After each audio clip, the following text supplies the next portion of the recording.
Ingredient থাকে, খাদ্যের ingredients থাকে না, এলিমেন্টস, কি দিয়ে বানালো? যেই খাদ্যগুলোতে দেখবেন ইমালসার আছে, এটা রাসায়নিক নাম্বার হচ্ছে E371, E371। এই উপাদান যে খাদ্যে আছে ওটা 100% হারাম। আপনারা অবাক হবেন শুনলে, যত ভেবারেজ আছে, কোকাকোলা, ফান্টা, পেপসি, সবগুলোতে E371 দেওয়া আছে। বিজাতিরা সূক্ষ্মভাবে হারাম ঢুকিয়ে দিচ্ছে আপনাদের খাদ্যে। আমরা তো কার্বালিন আর ফরমালিন থেকে, কার্বাইড থেকে বাঁচতেছি, কিন্তু বিজাতি যেভাবে হারাম আমাদের খাদ্যে মিশিয়ে দিচ্ছে, তা থেকে বাঁচার ইচ্ছাও তো আমাদের নাই। ইচ্ছা থাকলে তো বাঁচতে পারি। কথা বলেন। ভেবারেজ বাদ দিয়ে যদি লেবু শরবত খান, সব দিক দিয়ে এটা ভালো। কথা বল। ডাবের পানি খান, এর চেয়ে কুদরতি ভেবারেজ আর কি হতে পারে? সুবহান। ডাব তো আমদানিরও দরকার নাই, আমরা রপ্তানি করতে পারি। কথা বলেন। বাংলাদেশ ডাব রপ্তানি করে না, রপ্তানি করবে কেমন করে? ডাব রপ্তানির জন্য তো প্রসেস করতে হবে। অবাক হবেন মুসলমান, বাংলাদেশে খাবার দাবারের ক্ষেত্রে যতটুকু আমরা নিরাপদ নেই, অমুসলিম দেশে মুসলমানরা ততোধিক নিরাপদ। কারণ অমুসলিম রাষ্ট্রগুলোতে মুসলমানের জন্য হালাল ফুড আলাদা তৈরি করা হয়। মুসলমানের স্বার্থে অমুসলিমরা এটা করে না, ব্যবসার স্বার্থে করে। কারণ মুসলমান তো হারাম শুনলে খাবে না, এই জন্য হালালটা করে।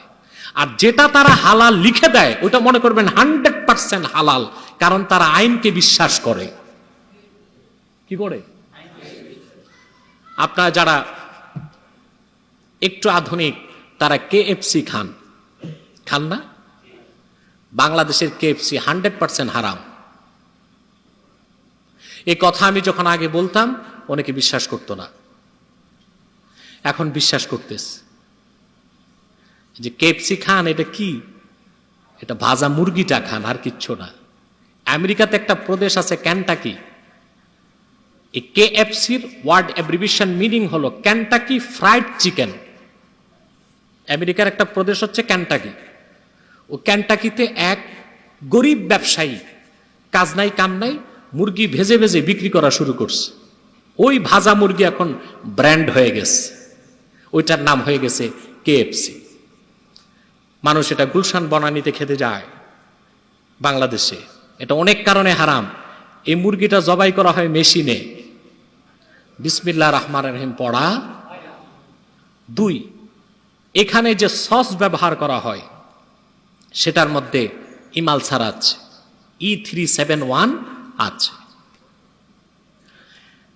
আমার কথাটার মজবুতি পেলাম আমি দেশের বাইরে যখন যে দেখলাম, ওখানে মুসলমানদের জন্য আলাদা KFC বানায়, লেখা থাকে KFC ফর মুসলিম।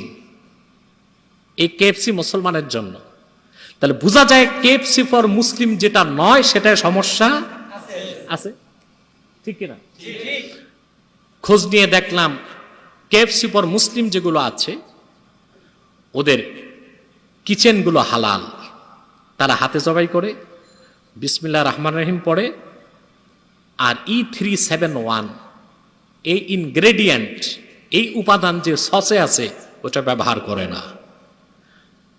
অথবা আমাদের কি উচিত হবে এটা খাওয়া? বাংলাদেশেরটা আপনি ইচ্ছে করলে তো এর চেয়ে ভালোটা, হালালটা খেতে পারেন, কিন্তু আপনার সদিচ্ছা লাগবে। যেমন বাংলাদেশে এখন আরবের ব্র্যান্ড এসেছে আল হারফি, এটা KFC থেকে 1 লক্ষ গুণ ভালো। যে চিকেনটা দেয় আল হারফিতে, এই চিকেনটা সৌদি আরব থেকে প্যাকেট হয়ে আসে। বুঝতে পেরেছেন? তা আপনি ইচ্ছে করলে তো হারামটা বাদ দিয়ে হালাল না, সর্বোত্তমটা খেতে পারেন। বিষয় হচ্ছে আপনার সদিচ্ছার, বিষয় হচ্ছে আপনার হারাম থেকে বেঁচে থাকার প্রবণতা। আমাদের দেশ হালাল খাদ্য খাওয়ার ক্ষেত্রে অনিরাপদ যদি আপনার চোখ কান খোলা না থাকে। কিন্তু অমুসলিম রাষ্ট্রগুলোতে, সেকুলার রাষ্ট্রগুলোতেও মুসলমানের জন্য হালাল ব্যবস্থাটা সর্বাধিক গুরুত্ব দেওয়া হয়। আমি থাইল্যান্ড এয়ারপোর্টে, ব্যাংককে ইমিগ্রেশন থেকে বের হয়ে লাউঞ্জে যাওয়ার পর দেখি বিশাল এক দোকান, সেখানে আরবিতে এবং ইংলিশে লেখা হালাল ফুড, মানে ওখানে যা আছে 100% হালাল মুসলমানের জন্য। সুবহানাল্লাহ। একটা অমুসলিম রাষ্ট্রে মুসলমানের হালাল খাদ্যের প্রতি কতটুক যত্নশীল তারা, এতটুক যত্নবান তো আমরাও হতে পারি নাই। ওখানে অমুসলিম রাষ্ট্রগুলোতে মুসলমান যেন খেতে পারে প্রতিটা খাদ্যে হালাল সিগনিফিকেশন থাকে। খাদ্যে যেটা হালাল ওটা সিগনিফাইড বাই হালাল, সিল দেওয়া থাকে খাদ্যটা হালাল, মুসলমান খেতে পারে। সেটাও তারা ইনভেস্টিগেশন করে, যাচাই বাছাই করে সেসব রাষ্ট্রে যারা মুসলিম কমিউনিটির নেতা আলেম তাদের সিগনেচার নিয়ে হালাল লেখে। বাংলাদেশি কিছু পণ্য এখন হালাল লিখতেছে, ইসলামিক ফাউন্ডেশনের মুফতিরা লিখে দেয়, তারাও হালাল লিখতেছে।